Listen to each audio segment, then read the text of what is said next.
Nope. I remember that constantly at night when I'm staring into a broken mirror. How did it break? Who knows? Who knows? I don't know. I certainly don't know. I don't know. I didn't break the mirror. But But you know what else is a broken mirror? what's that? Hey there, everybody. Welcome back to Pixelit. My name is Kevin. With me, as always, has been on today's show. We are starting a brand new book. It is Minecraft The Island, written by Max Brooks. And today we have a special guest that we brought in for a little bit.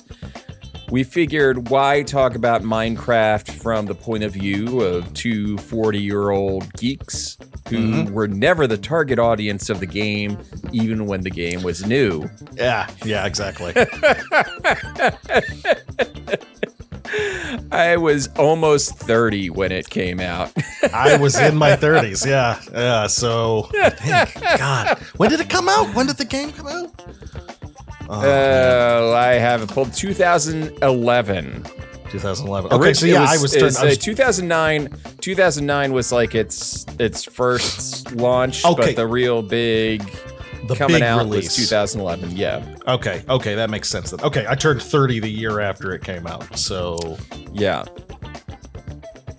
Awesome. Yeah, it came out 2 years before our guest was born. So without much further ado, let's go to our little interview that we had with my daughter, Camilla. So, Camilla, how long have you been playing Minecraft? I'm pretty sure it's been since I was like 5. Wow. Yeah, that sounds about right. So you're about to turn 11, so it's been like 6 years since you first started playing Minecraft. What's your favorite part of the game? Definitely not being exploded by mobs. Sure. What's your favorite? I know you keep track of the mobs that are added to the game. So which one is your favorite? Well, I hate the warden. I'm not trying to throw it out anybody, but it's like... What's the warden? The warden is basically an axolotl that's blind, but basically it's like not really that many people know about. It's like an axolotl. But it's like mutated and all that stuff, and it's gone blind, but it can hear you with your hearing. And it has like 500 hearts. Oh wow! Oh gosh, That's a lot. Yeah. You want to avoid that if at all possible. Yeah. Then. I see. That's why I usually try to stay like at anything. If I hear like a thing in the caves, I'm like running out of there. Yeah. But I would say my favorite mob is the sheep. A standard sheep? They're derpy.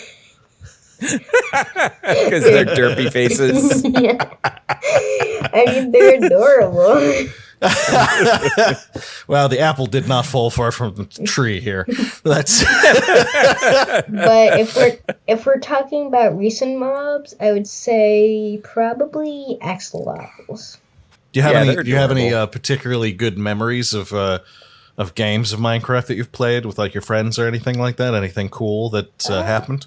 Yeah, the first server that me and him made were like, we were in Acacia biome, yeah, and like we built like a super tall house, and it was like adorable.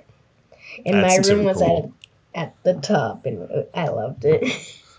There's no real objective. You don't necessarily. You can just kind of hang out and be like, I'm building this house, and I'm building this island, and I'm building this, the tallest thing that can be possibly built in the Minecraft world. Oh wait, and then just jumping off of it.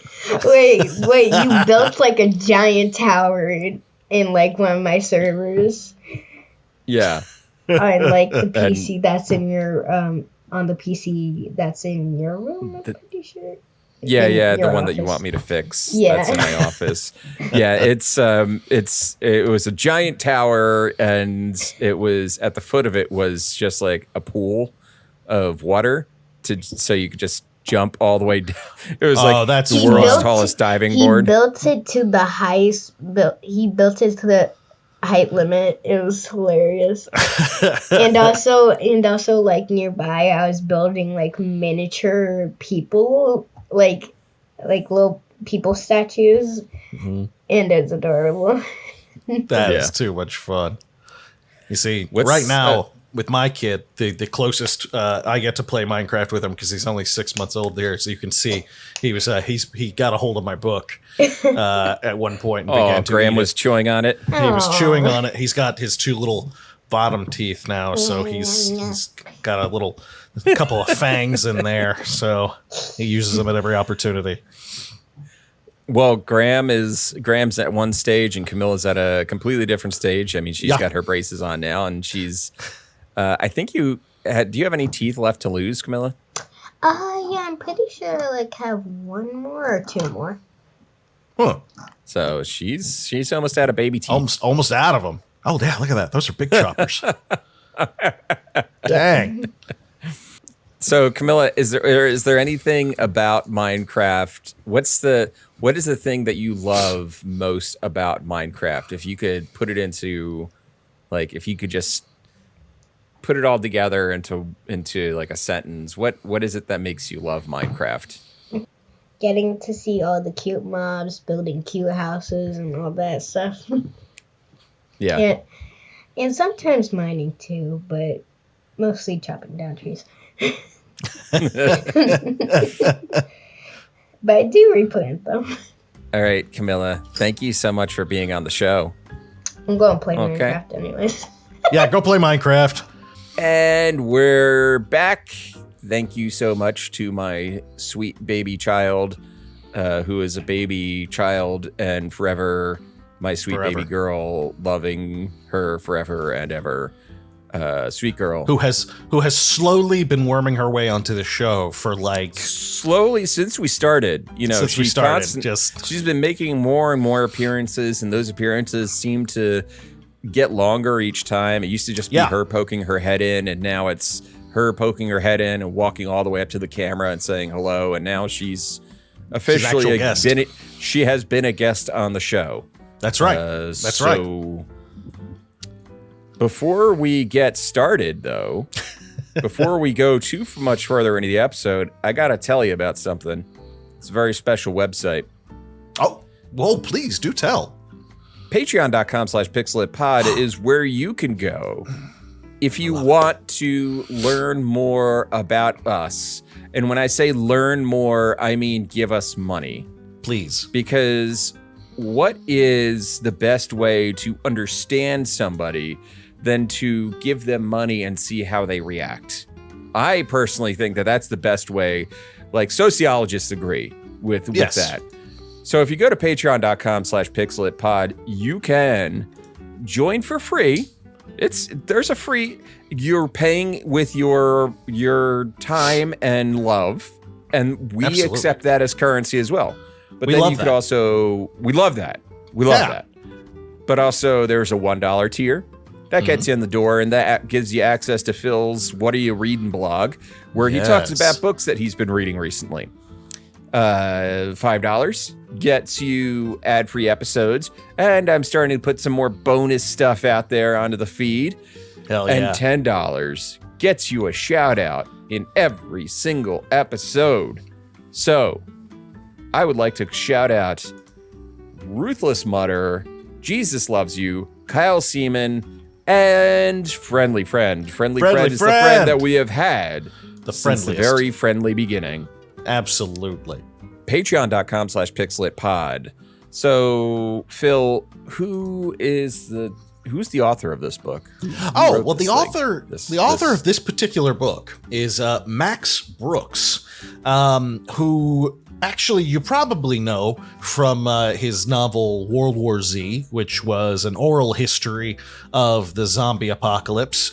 He basically broke in with the Zombie Survival Guide, which was ostensibly a humor book, but actually contained weirdly specific and, if I do say so myself, solid advice for anyone who is in a weirdly post-apocalyptic combat kind of situation. Anyone who fashions themselves a survivalist, as one might, Phil is like maybe a degree away from that. I'm one bad day away from just going completely off grid. It is known. Phil is one bad day from being a prepper at all times. So I have warned my wife about this constantly. We started dating during COVID, so she knows how far I can go. And it's like literally the day we met up for like our second date, I had gone and bought as many cans of beans as I could reasonably carry to stuff onto shelves because I didn't know what the hell was going on, and neither did anyone else. No one else knew. We are still slowly consuming those beans. Those beans have lasted through several moves. Hey man, beanie weenie, it's the best. So yeah, they actually have. Those beans were purchased in the Atlanta area. They moved to South Carolina, and now they are in Virginia. So those beans have seen some shit. They've been on the road. Yeah, so it is actually a pretty, obviously no one can know squat about what actually would happen during that, but as far as I don't know if you could even call it satire, but like alternate history fictional universe survival guide. It's not funny is my point. It would always be in the humor section because where else are you going to put it? But it wasn't funny. It was actually zombies. Right. Like, but no, it's played pretty straight. It is. It's like horror nonfiction kind of. Right. Yeah. It's a better if bookstores weren't slashing their horror sections bit by bit, then there would be a horror nonfiction section. Absolutely. The Barnes and Noble by my house, by the way, has the horror section is 3 stands. Basically. Mine too. It's actually pretty impressive, all things considered. There's some places that don't even have horror sections. That's true. Your favorite bookstore in Greenville did not actually have a horror section, right? Which one? No, actually, that one did. That one did. Sorry. Okay. No, the one downtown. That one did not. No, that one did not. But there was a used bookstore that I also liked that had a pretty impressive one. I had a lot of bookstores I liked. But I was like, when did I take him to Mr. K's? I remembered that's not the one you're talking about. So 2 other side notes about Max Brooks that are very interesting is he's the son of Mel Brooks, a legendary funny man, and actually resembles him quite a bit. It's very sweet in a way. Younger, more spry Mel Brooks. And exactly. But the other thing that I find actually almost more interesting than this is that he was actually invited to be a senior fellow at the Modern War Institute at West Point, based on World War Z and the Zombie Survival Guide. Because apparently higher up officers read those books, and he had done a lot of research on, I was listening to an interview with him, and he was talking about, what is that? He based World War Z on the great World War II oral history by Spuds Terkel. Studs Terkel. What am I talking about? Studs. I'm calling him Spuds. He's Spuds, God damn it. The Good War. Okay. It was just like, it's like, I've never read it, but it's like the quintessential history of the war. It's told from the perspective of the people who did it. That man could smoke a cigar. Look at that. Oh yeah, he could. That's a good name. Good name for a guy like that, Studs Terkel. You can't imagine a guy like named Studs Terkel and he doesn't have a cigar in his mouth. Oh yeah. I mean, come on. He missed a very lucrative career as a sports bookie. If he didn't end up doing this, because he looks like I look at him and think I owe him money just based on that look. No, I agree. I think he's got some sort of leverage on me. And exactly. I should be worried about that. Exactly. But Max Brooks based World War Z on that. So it was very military oriented, very intelligently thought through. He did a lot of research and that sort of thing in terms of how world governments and militaries would react to something like this. And it impressed the upper brass at West Point enough that they actually started bringing him in to do lectures and to assist in research projects and to give perspective on all this based on nothing other than his own research. And he's not a military man. He never served. His dad did. He didn't have a choice, but he didn't have a call. But this guy he impressed them enough that they made him a senior fellow at one of the most important military learning centers in the world. That's amazing. Isn't that crazy? He was also the voice of the lead dog in The Wild Thornberrys. And it makes sense. It all comes together. It all and comes full circle when you realize that this is the first of 3 Minecraft books that he has written, the latest one having come out last year. Yes, his little Minecraft trilogy that he put out. Yeah, I'm sure that this is chock full of painstakingly researched military survivalist. Because it makes a lot of sense, Kevin. When you think about it, what is more survivalist than Minecraft?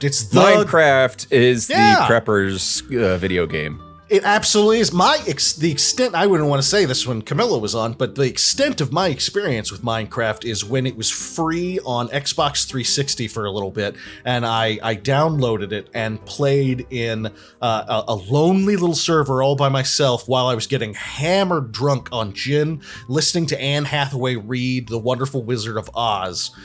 She wasn't in the room. It was an audiobook. And I looked up things to do in Minecraft because I'm not good at freedom. I have to have some level of guidance, and a lot of people were making roller coasters. So I said, okay, that's what I'm gonna do. I made myself a little house that I could hide in at night so that the zombies wouldn't get me and all that stuff. And then I built as high a hill as I could, built tracks, built a cart, and rode it all the way down, and went, and then just started over the next day. And I really enjoyed the soundtrack. I still like the soundtrack quite a bit. It's a good soundtrack. It's a good, relaxing soundtrack, and I liked it when it would rain. So it became this kind of little white noise machine for about a week, where I would drink gin and listen to audiobooks and build little houses and stuff. And then I put it down and kind of forgot about it. Right. So what I'm saying here is clearly me being an A++ prepper, anarchist lunatic, if I'm thinking this far ahead for what is possible in this universe, I'm sure Max Brooks took us on an adventure of survival, and he didn't do that, did he? He did not. It's I don't know what to make of this book, so we're just going to go ahead and get started with it by putting the body in the marsh. Yes. Timothy Delahunt. So, by the way, I am not reading the book. I'm listening to it, and I think that might be making all the difference, because I can't imagine reading it and getting the same value out of it than listening to Jack Black performing it. You have to. I'm starting to realize I am reading it, and I'm like, you need a very good voice to make this work. It could work. He makes it work. It is a lot more interesting because I listened to it. And then when I did my notes, I was rereading chunks of it. And I was like, oh, there's something missing here. It's Jack Black. It's Jack Black. It's the je ne sais quoi, quoi Jack Black. Qua Jack Black. Yeah. Je ne sais Jack Black. Je ne sais Jacques. Jacques Black. Jacques Noir. Yeah, there you go, Jacques Noir.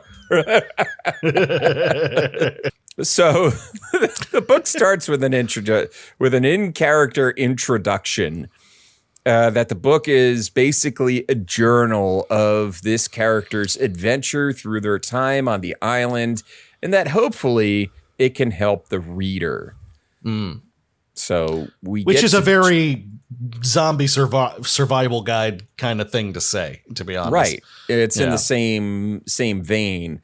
Chapter 1 is titled Never Give Up, and we start in media res as the character who has no name and I started calling this character Steve, which is... I think that's very appropriate. After a bit, because Minecraft Steve that's the guy on the cover, the guy with the blue shirt or whatever, the blue pants and green shirt anyway, it's Steve. He's in the middle of the ocean and he's drowning and kicking his way back up to the surface.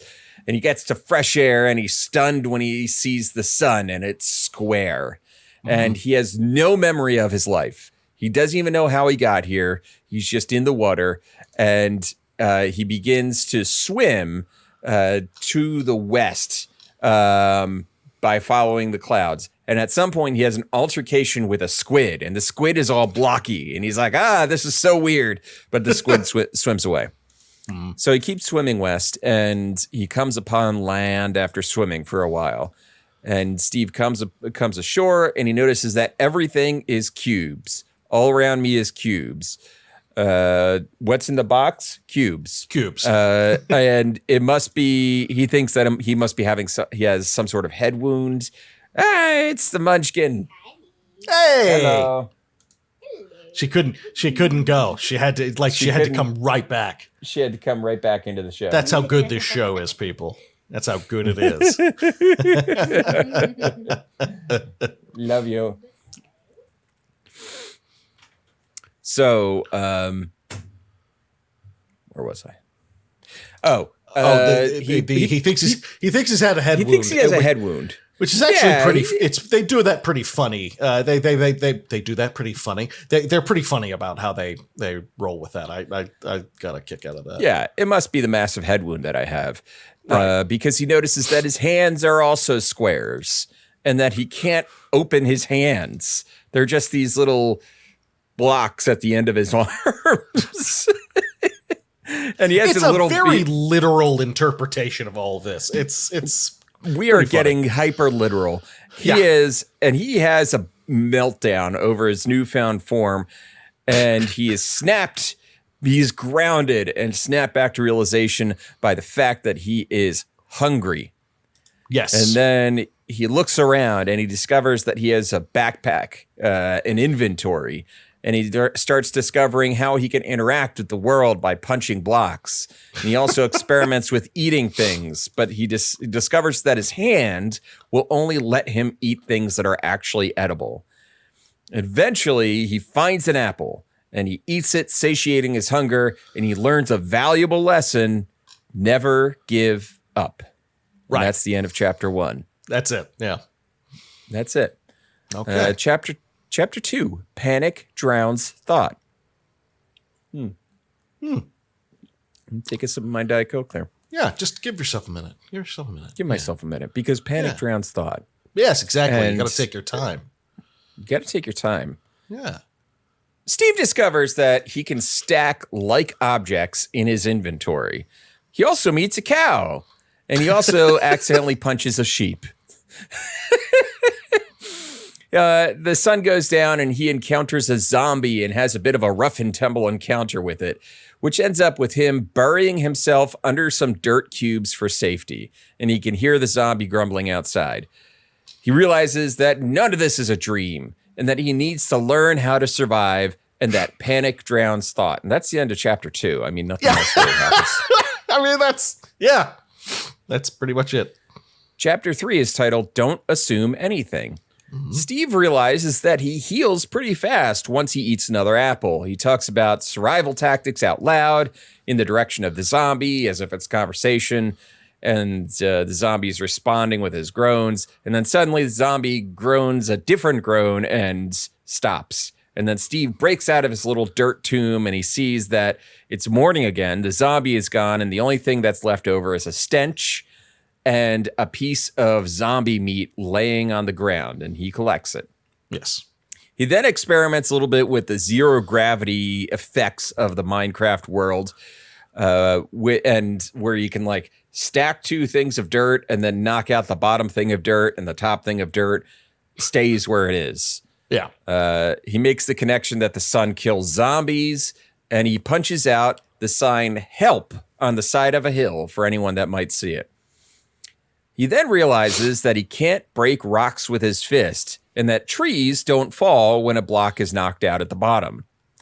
He discovers crafting and he makes a club. And at this point, he says, "Me strong, me have weapon," which is good if you're listening to the Jack Black version of the book. Yes, yes. And by the way, Kevin is being literal. He literally says these things. This is not like an example of silly things. This is literally what he says. He literally this is starts literally saying, what he says. Me strong, me have weapon, me have club. It's yeah. And it's not a club. It's not a club. It's just a stick that you get from crafting.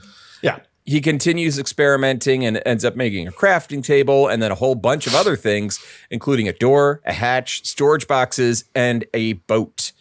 So he decides to take that boat, put it in the water, and sail away. But the excitement fades once he realizes that he can't, once he gets out onto the water and he doesn't have any idea of where to go. Mm-hmm. He doesn't have any food, and he begrudgingly finds his way back to the island. The cow greets him, and Steve realizes that he has to think before he acts. Then he needs to turn the island into a comfort zone. He says that he can and he will, but he realizes the sun is setting and he needs to figure out something to hide from the night terrors. That's the end of chapter 3. Yeah, it clips along, people. This book clips along. It's not very long. It clips along. Chapter 4, details make the difference. Steve has to hurry and build some sort of coverage. He uses all the dirt he has and a door, but runs out of building materials until he starts using all the wood that he has. Steve watches a zombie attack the door, which begins to splinter and crack, but it never actually breaks. And he realizes that the zombie can't break the door, much like Steve can't break a rock with his bare hands. After noticing that the zombie is absent-mindedly holding a shovel, Steve gets all inspired to craft again and begins putting the shovel idea to the test on the crafting table. He makes a shovel, and then a hoe, and then he makes a wooden pickaxe, followed quickly by a stone pickaxe. That's the end of chapter 4. Yep. And products and services? How about that? Yeah, why not? Why not? Yeah.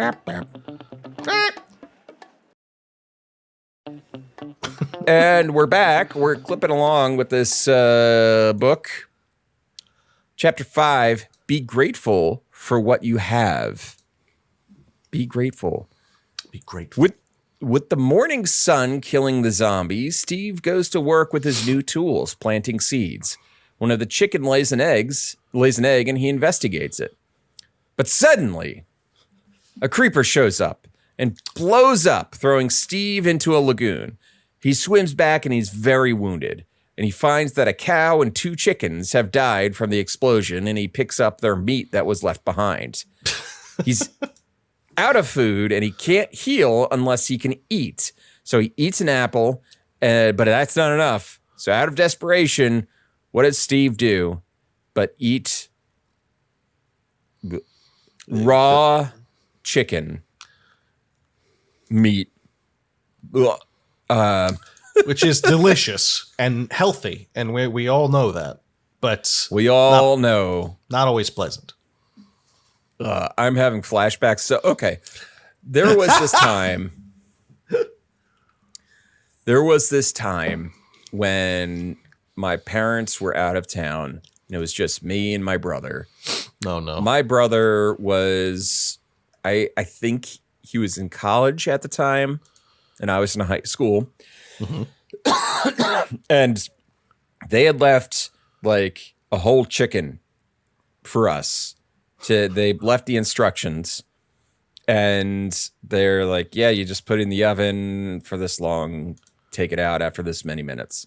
Yeah. So my brother put it in, and we set the timer, yada, yada, yada, take it out. Looks cooked from the outside, and we're pulling it apart, and it's like just kind of, when you cook a whole chicken and there's a time between when it's raw and when it's actually cooked that everything just kind of gets wibbly wobbly and like the legs will just pull off easily. Sure. Like when it's fully cooked, they don't just pop off, and when it's raw, they don't just pop off. There's an in-between state of matter with the chicken meat. Yeah. Where it's just slime. Yeah. Oh, yeah. Where it's just cold chicken now heated up. It is not cooked chicken. Yeah. So the chicken's doing this, and we're taking it, and the meat is just sliding right off the bones. And my brother and I were like, wow, the meat's sliding right off the bones. we must have cooked this really well. We must have nailed the shit out of this. Absolutely. Chicken was still not cooked. Lovely. We ate it. It's not cooked. Jesus Christ. So when you see me retch at the idea of somebody just taking a chicken breast and biting into it, know that it's coming from a place of I can't. It's the real deal, is what you're saying. It's the real deal. Got it honestly. Yeah. I got it. I've been there. Just remember, I can still hear it in my head. My brother's saying, "But look, it's falling off the bone." Right. Chicken is one of those first things before you know how to cook. It might as well be fish in terms of how intimidating it can be. So, yeah. I just don't. I don't recommend anyone cooks any sort of bird without a meat thermometer. Yeah. It's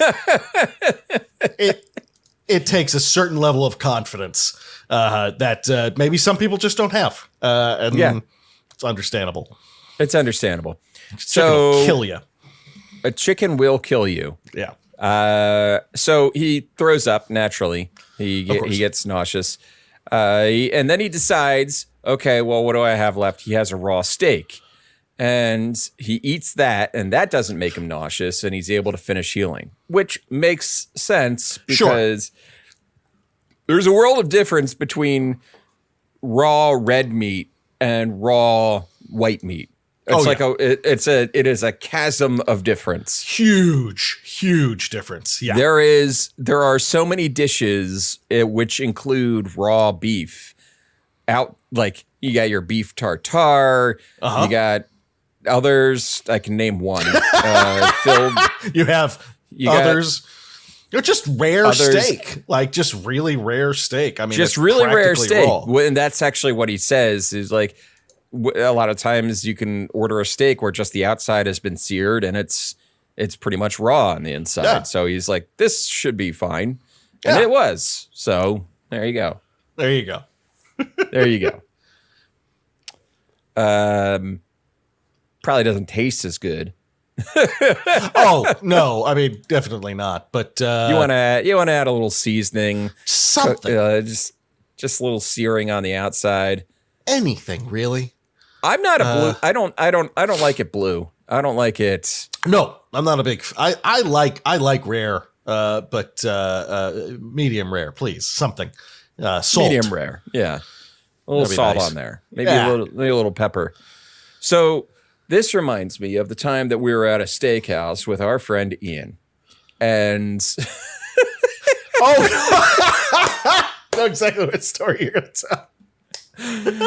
So Phil and I were at a steakhouse with my parents and our other friend Ian, who lived in the Philadelphia area, was like, "Oh, I'm going to come by and join you guys." So my dad is going to be paying for this whole dinner because that's just how he rolls with this stuff. And it was very generous, and it was because it was a nice place. Yeah, it's a nice place. Ian gets in there and he listens to the specials, and the steak that the guy lists off a bunch of steaks, and Ian is like, "Oh yeah, the last one," and the last one was the most expensive steak. It was a Wagyu. It was a Wagyu. It was like $200. Yeah. And I'm going to give him credit because I always interpret it, because he came in after we'd been there. We had settled in. We all already had our meals, and he was just sitting in, and your dad's like, "Just order something." And I always interpreted it as he didn't want to make a fuss. He didn't want to read the menu, because they were like, you could take a look at the menu. And he was like, "Oh, no, just, and I think he just wanted to order something. It's the special. It's fine. The special. And the special's like the most, it just so happened that it was about the most expensive thing. It was a Wagyu cut of beef flown in from Japan that morning. Right. It just and your dad is a class act and said right on, and just like I offered, so no one said a thing, and I was waiting for at least you and me with him later when we were all hanging out and stuff, someone to bring it up. I was like, but it's not going to be me. I'm not going to say that, because I just met him at this point. You'd known him longer. Yeah, and I was like, I'm not going to bring this up. And just we never addressed it until you and me went back to our hotel room, and you were just like, well, what the fuck was that about? Oh my God, that was amazing. There was one of two Ian-centric stories that night. The second one is much shorter, but it's the waiter holding the pepper grinder up to Ian, and Ian looking at the waiter and saying, "Yes, that's very nice." Yeah, that's right. He's like, That's a very nice thing you have there. That's very nice. It's pepper, honey. Like, what are you asking? It's asking if you want pepper. Oh. Which also, I mean, that feeds into an explanation as to how this all happened. I mean, Ian, I love Ian. He's great. His steak is going to be from the Sizzler, not from the whatever place we were at in Capital Philadelphia. Grill or whatever it was. It was at least a Capital Grill or a Capital Grill level restaurant. Right. Yeah, it was a lovely meal. Best tomahawk chop I've ever friggin' eaten. It was terrific. It was a great meal. That was a fun weekend. We were there for a fun weekend. PAX Unplugged. We had such a good time. We need to do that again. I know. Anyway, surviving in a cube world. Surviving in a cube world. Yes. How could one do it? Huh. While starving, Steve accidentally figures out how to make a furnace and begins to cook food. And chapter 6 is titled Overconfidence. Steve accidentally figures a lot of accidental discoveries. Yeah. Serendipitous shit. Serendipity. Figures out how to make a window, which is by you build a furnace and then you put sand into the furnace and it melts. It becomes glass. And he puts it into the wall and he realizes he wanted it on a different wall so he could look at his garden. But instead of becoming a block when he breaks it, it's just broken. You can't, when glass breaks in the Minecraft world, it's broken. It's just broken. So he decides to risk going out into the night to get more sand. But as he's gathering it, he's attacked by a spider. and he kills it by burying it under some debris, and he heads back to the hut. And he picked up silk from the spider as he went back in. But he ran out of wood in the furnace, and he decided to burn some saplings, which we get some foreshadowing that this was an environmental disaster waiting to happen. Yeah. Eventually, he runs out of fuel, and in an effort to get more, he digs down and finds some coal. And the coal burns a lot longer, and while he has light, he tries figuring out a torch, which he does eventually, and he also discovers that torches don't run out like a furnace does. You can just put a torch on the wall, and it stays up. It stays, yeah. Pretty handy, honestly. It's pretty handy. Yeah, torches are the MVP of early game Minecraft. Oh, yeah. As the sun rises, Steve says he's done being afraid of the dark. Chapter 7. Take life in steps. While tending to his garden, Steve is attacked by a spider and it hurts his leg. He thought the monsters only came out at night, but then he puts together that the spiders and the creepers can hang out in the shadows.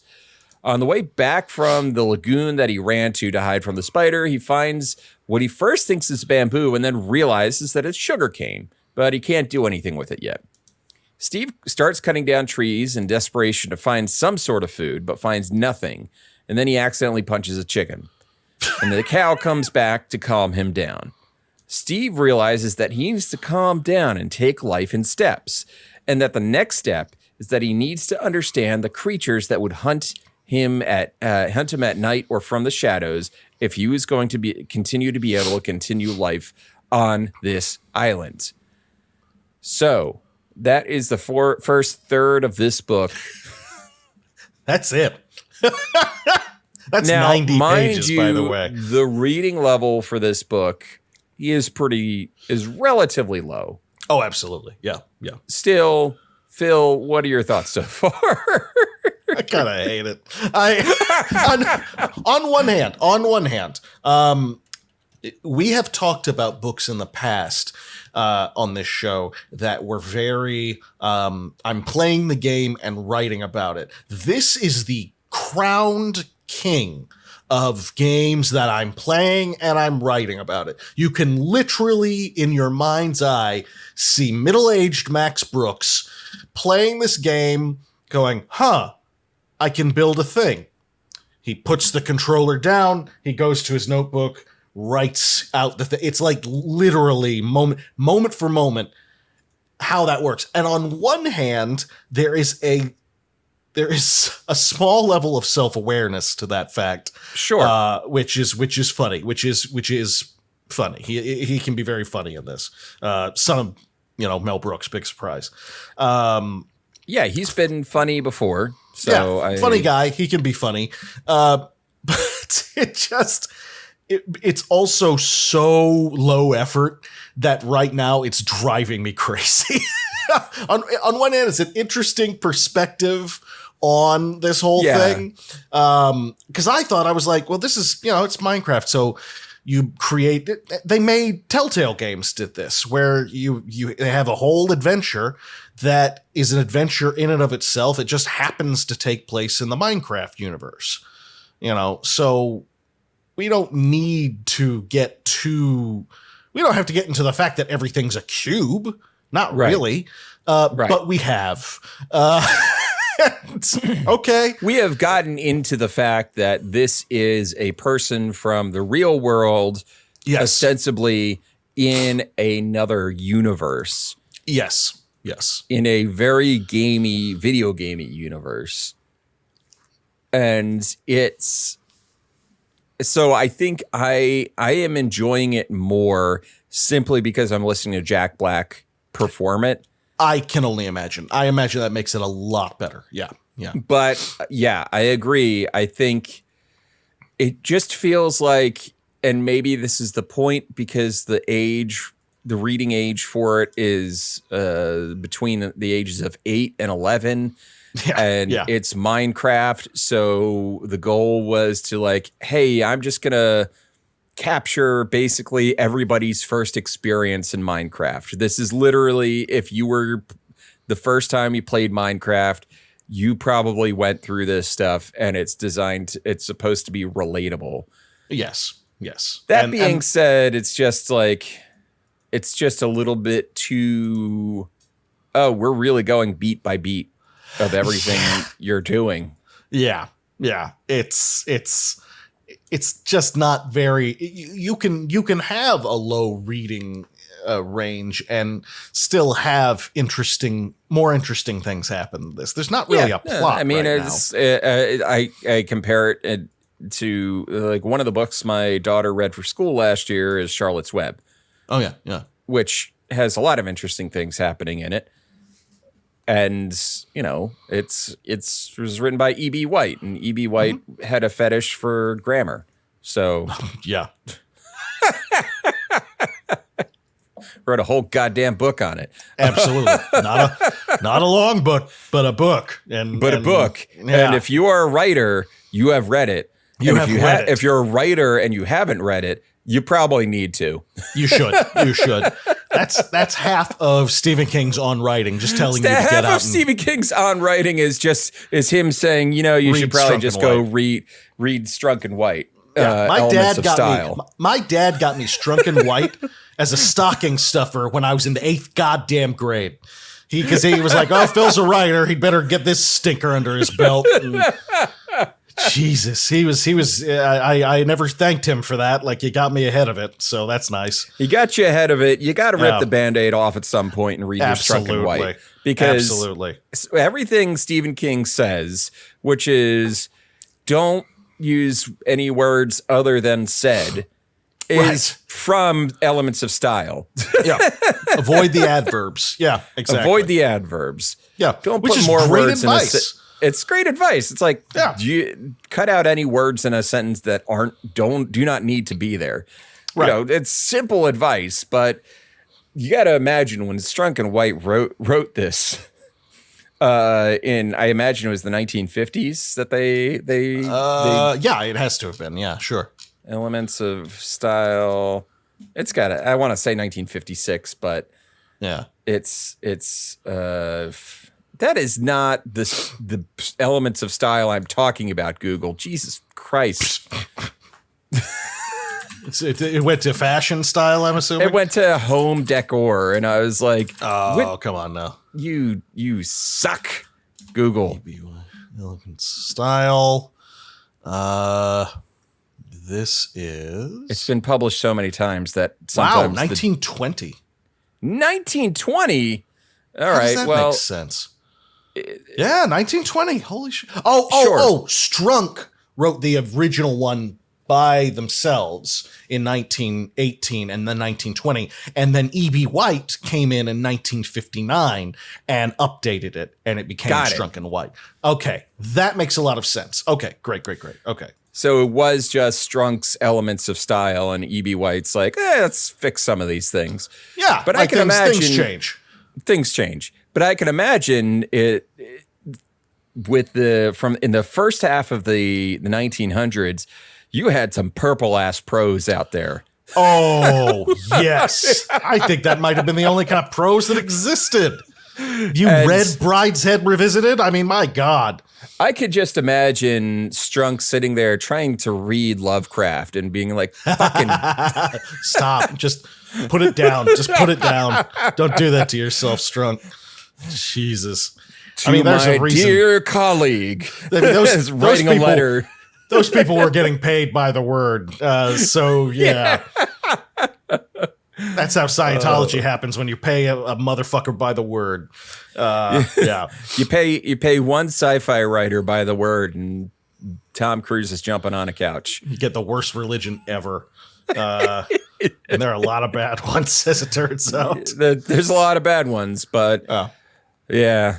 So where's Shelley Miscavige? I don't know. I imagine there's got to be a Scientology listener to this. We're pivoting the subject matter of the show until Shelley is found. Until Shelley Miscavige is found. Until there's justice. The Pixel Lit podcast is now called Justice for Shelley. And you're just going to have to join us on this ride. She is last seen in public August 2007. I'm just making sure that she hasn't been seen since then.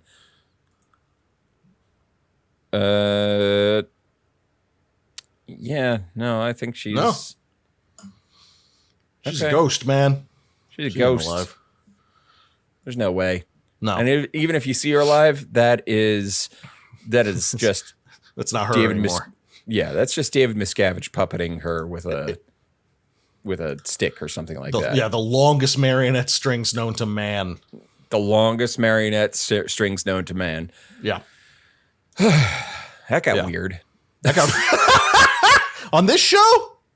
Never. Come now. Phil, I got one question for you then. Yeah. What are you playing? Oh, I'm glad you asked. I haven't been playing a ton, but what I've been playing, this has been a good week for me in terms of finding the games that will chill me out, and that's what I need now. And so just right off the bat, I have been playing more Star Wars: The Old Republic, just kind of like fucking like sleepwalking through it. Sure. Not really paying too much attention, but beating a level, doing some dailies, and getting the good old classic MMORPG endorphin rush with some familiar lightsaber sounds, shit like that. Yeah. I have not gotten to the new DLC. I probably never will. That's fine. I have invested about 6 hours into The Hunter: Call of the Wild. This is my new relaxation game. It is so strange. I never imagined this would be the game for me. Like I said, I got it for like $1.50 on sale, and then I found out that it's, it's got as you pointed out last episode, there's so much downloadable material and content there, and they're having a publisher or a franchise sale on Steam, and I know it's going to be, and it's going away tomorrow, I'm assuming, because I think tomorrow the new Steam sale the kicks big in. Steam sale kicks off, so it's going to be... I went ahead and bought a bunch of the DLC for like $5. It just why not? Why not? I love it because there are basically two different ways to play the game. You can stalk, which is the more active way of playing the game, which is still pretty slow paced, and you're tracking through the woods and trying to be quiet and trying not to scare anything off. And I love doing that on certain days. And then there is ambushing, which is like finding a spot, finding like a watering hole for a specific kind of animal you're trying to get, maybe setting out some urine, a little urine, a little cup of urine, a little bit of urine and a little call, and just lying down in a heavily wooded area and just waiting, man. I read like 3 chapters of this book just sitting there waiting for a white-tailed deer to show up. And you know what happened, Kevin? Nothing showed up. Nothing showed up. And it was time well spent because I was in the beautiful opulence of the Pacific Northwest in autumn, and I have no regrets whatsoever. Can't beat that. I love this game. It's so stupid. I love it. And the latest DLC did literally come out last week. That's like in Africa or something. I'm not ready for hunting tigers yet. Or whatever it is they got. So yeah, but in terms of newer stuff, I did get and I started playing Bolt Guns DLC. They released the Forges of Corruption. And I played through the first couple episodes. It's just more bolt gun. Did they add more enemies? Yeah, there are more enemies, more maps, more weapons. I've got a missile launcher, which is super fun. Took out a great unclean one with a goddamn missile launcher, and it was super fun.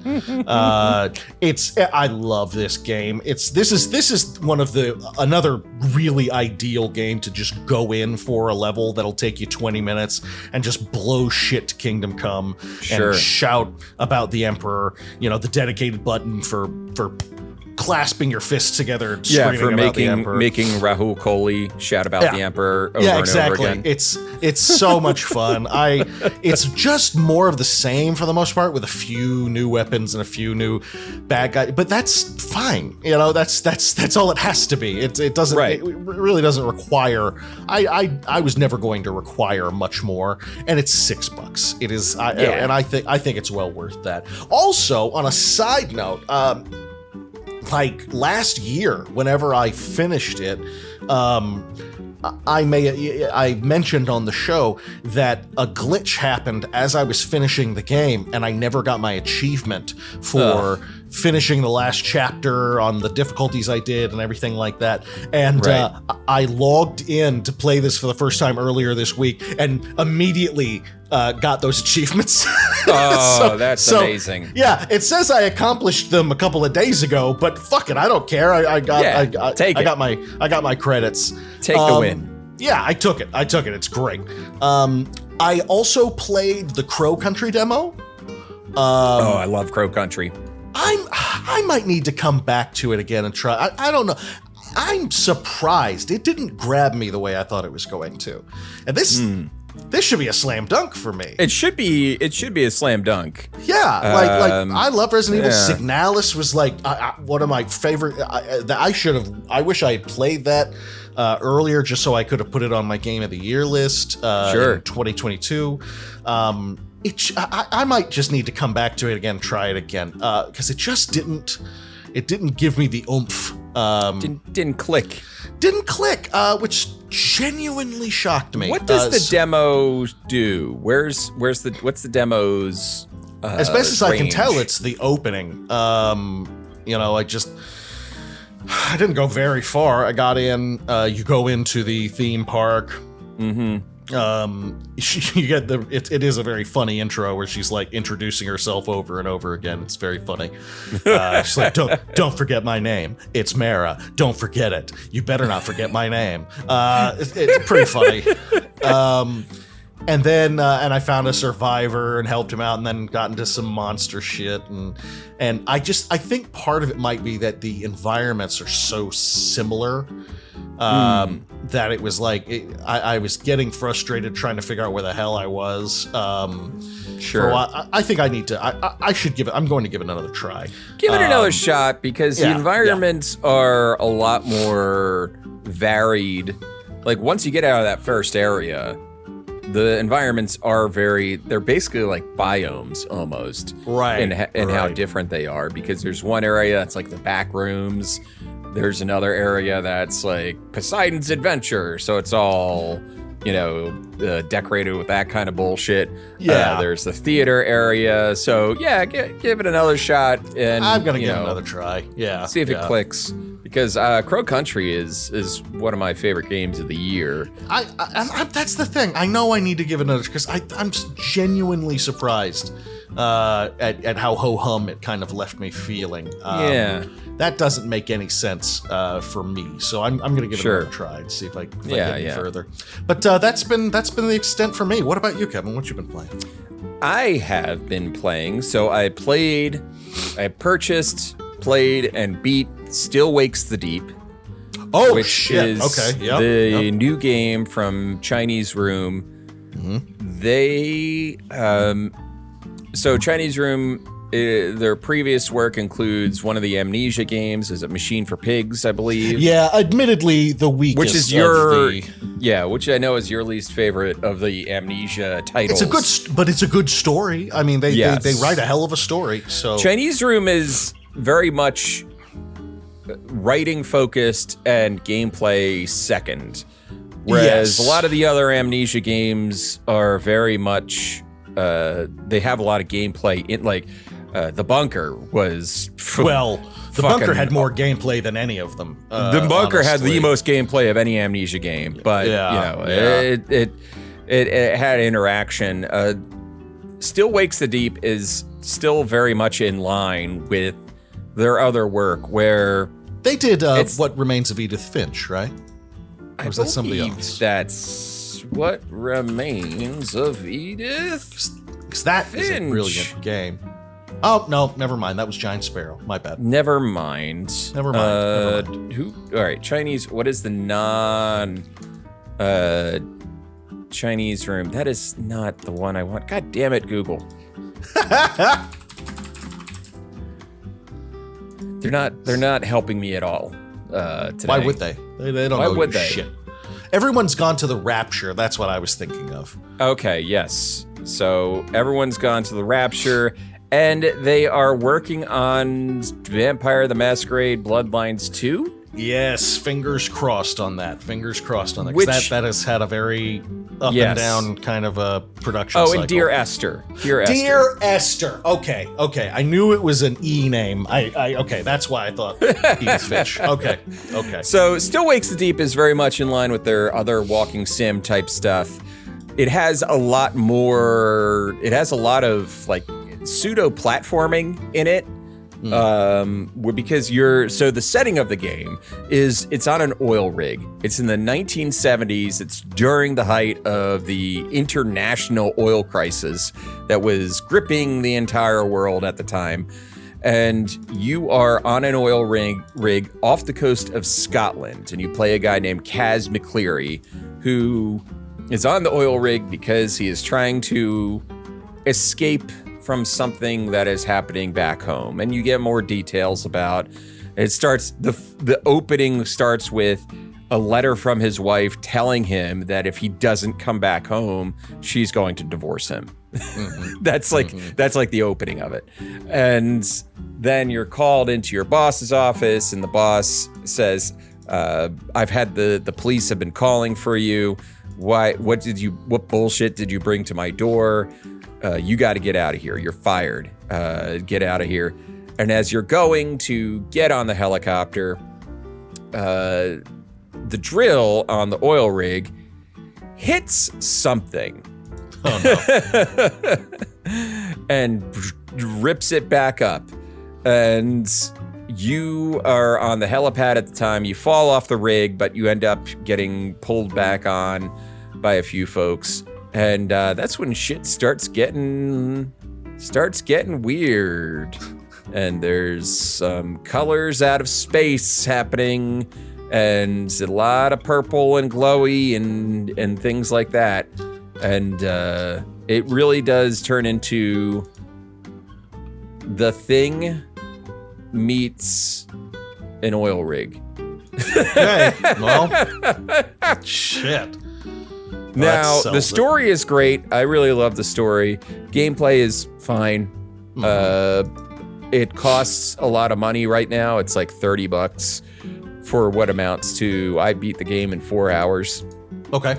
So if you're, it is on the more expensive per, side for that. Kind yeah, of if you're $1 per hour gamer, if you try to get more bang for your buck, I would wait till it goes on sale.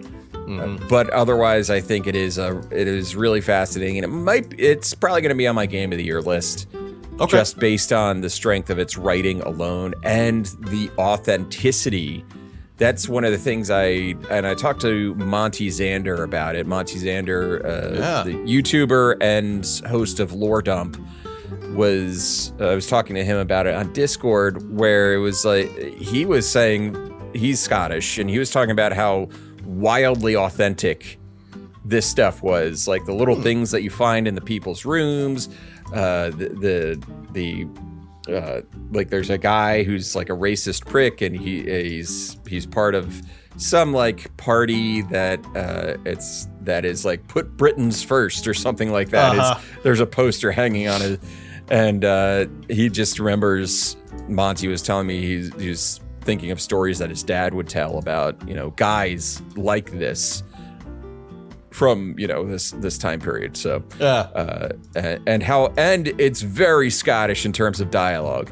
If you don't have the subtitles on, you will lose what they are talking about, because they are speaking full on Scottish. Okay. All right, good to know. I'm assuming that Iron Brew is everywhere. That's sure. That's, yes. Yeah. Iron Brew and Lagavulin is. Yeah, absolutely. Lagavulin's Scottish, right? Yeah. Oh yeah. Right? Yeah. Yeah. Scotch. Yeah, absolutely. Yeah, of course it is. Yeah. It is. And all right, so Still Wakes the Deep. That's one thing I've been playing. Another game that I started playing was I finally got started on Another Crab's Treasure. Okay, I have been waiting to hear your opinion of this game since I heard about it, I think last year. So please hit me. I'm looking forward to It this. is, yes, the demo for it was out last year. It got its full release this year. It is, if you took Banjo-Kazooie or one of those 3D mascot platformers, the brightness, cheeriness, the humor, and all that, and jammed it together with Dark Souls, you would get Another Crab's Treasure. Okay. Okay. One of the things that is fascinating about the game is it has a lot of things that make it a Souls-like, and then it has a lot of things that are very unique to it. Your crab has a fishing hook that he uses as a grappling hook. He uses instead of bonfires, there's like these little moon shells that you can find. It's really, really cute.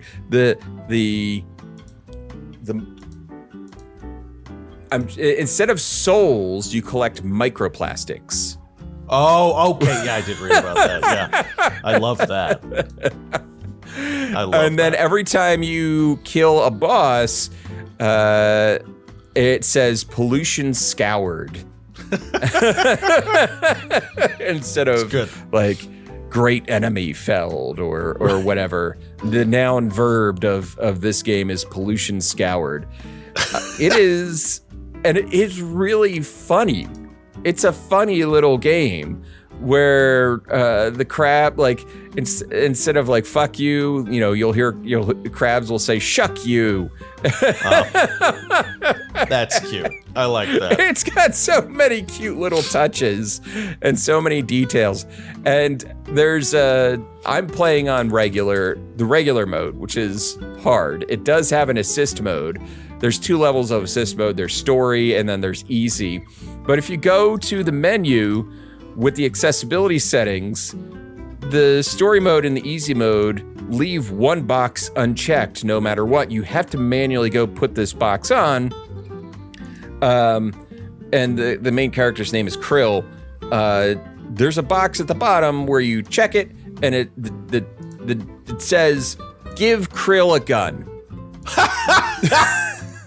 And when you turn that box on and go back to the game, Krill will just have a fucking Glock, and it's giant because he's a hermit crab. Right. It's a normal-sized gun, but this is a hermit crab. It's a normal-sized gun, but he's a hermit crab. So, but it kills everything because it's a gun. Yeah, sure. I love you ever it. shoot a crab with a gun? Nothing left. Nothing left.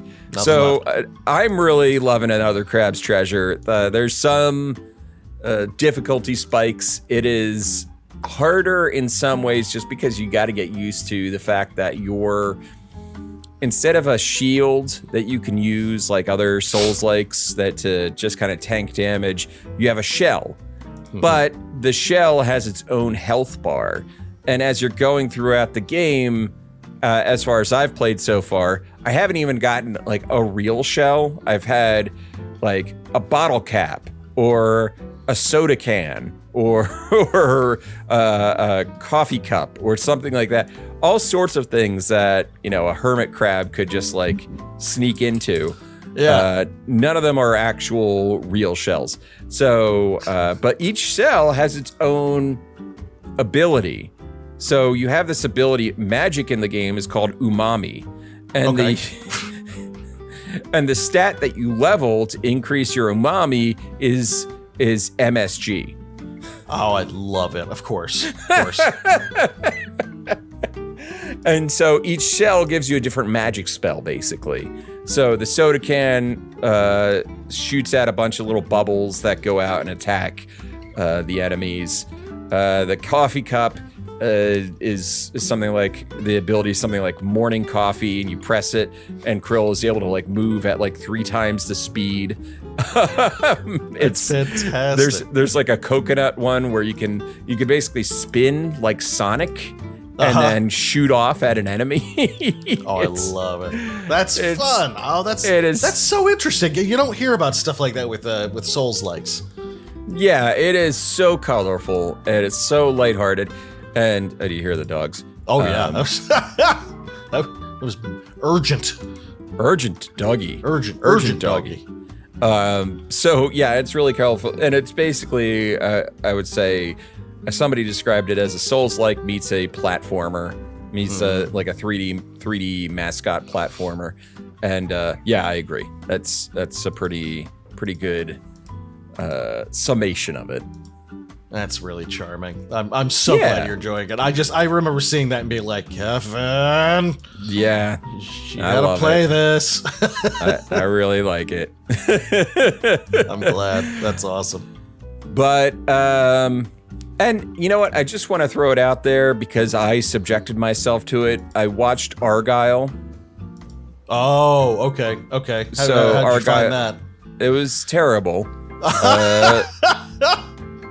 But I just got to say, it's got a good. There's honestly what could have been a good movie in there.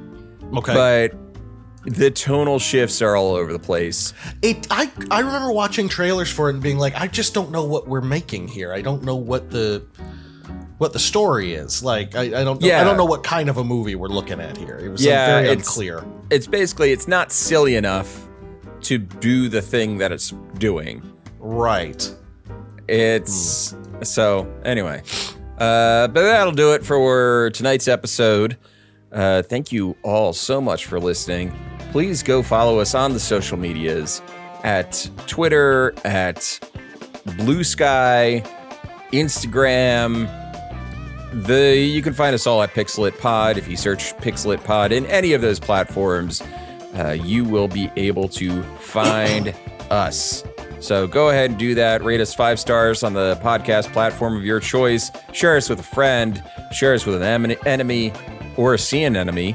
Hey, tied it back. Hey now. Or to a coworker, or to, I don't know, the ghost that lives in your attic. Yeah. Or a crab with a gun. Or a crab with a gun. That crab has a gun. He's got a gun. He's got a gun.